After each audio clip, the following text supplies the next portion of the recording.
بسم اللہ الرحمن الرحیم۔ فرمایا کہ قاتل اور مقتول دونوں جہنم میں۔ ایک حدیث میں جناب رسول اللہ صلی اللہ علیہ وسلم نے ارشاد فرمایا، اگر دو مسلمان تلوار کے ذریعے ایک دوسرے کا مقابلہ کرنے کھڑے ہو جائیں اور آپس میں لڑائی کرنا شروع کر دیں تو اگر ان میں سے ایک دوسرے کو قتل کر دے گا تو قاتل اور مقتول دونوں جہنم میں جائیں گے۔ صحابہ کرام رضی اللہ اجمعین نے سوال کیا، یا رسول اللہ صلی اللہ علیہ وسلم،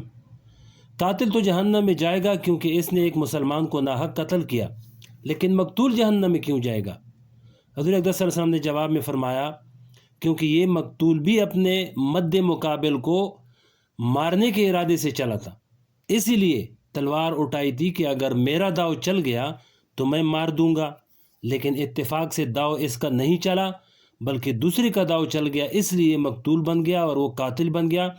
اس وجہ سے یہ بھی جہنم میں وہ بھی جہنم میں۔ اس لیے فرمایا کہ کسی مسلمان کے ساتھ لڑائی کا معاملہ ہرگز نہ کرو۔ ایک اور حدیث میں حضور اقدس صلی اللہ علیہ وسلم نے فرمایا کہ اگر کوئی حبشی غلام بھی تم پر حاکم بن کر آ جائے تو اس کے خلاف بھی تلوار مت اٹھاؤ جب تک وہ صریح کفر کا ارتکاب نہ کرے، کیونکہ اگر تم اس کے خلاف تلوار اٹھاؤ گے تو کوئی تمہارا ساتھ دے گا اور کوئی دوسرے کا ساتھ دے گا،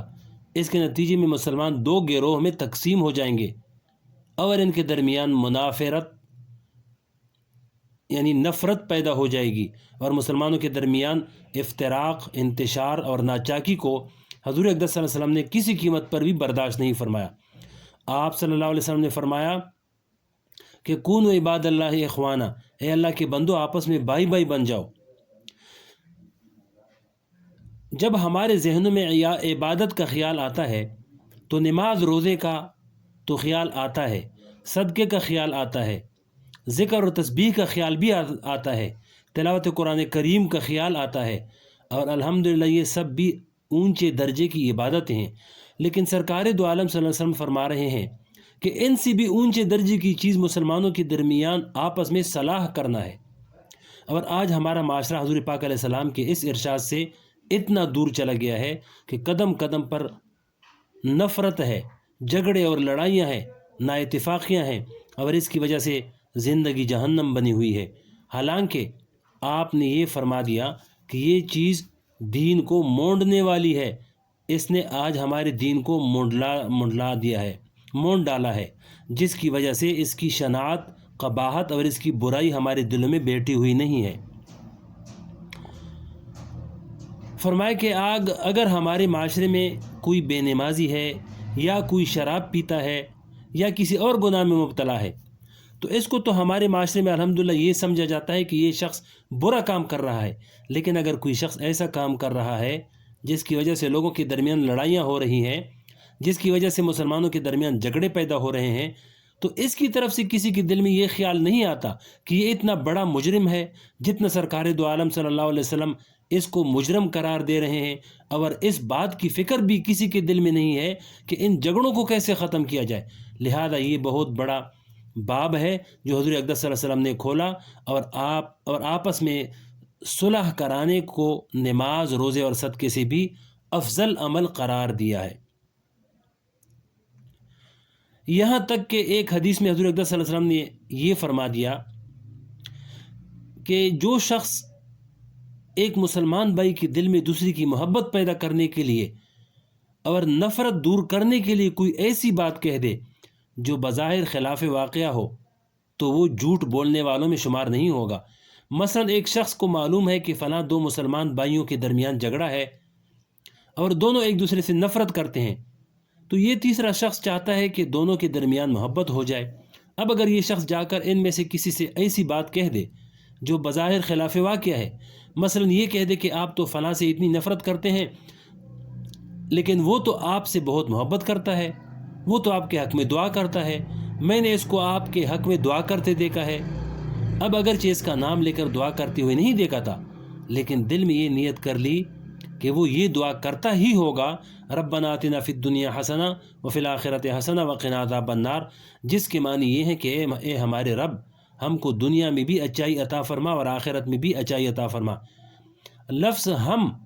میں سارے مسلمان داخل ہو گئے۔ اس طرح کہنے والے نے یہ نیت کر لی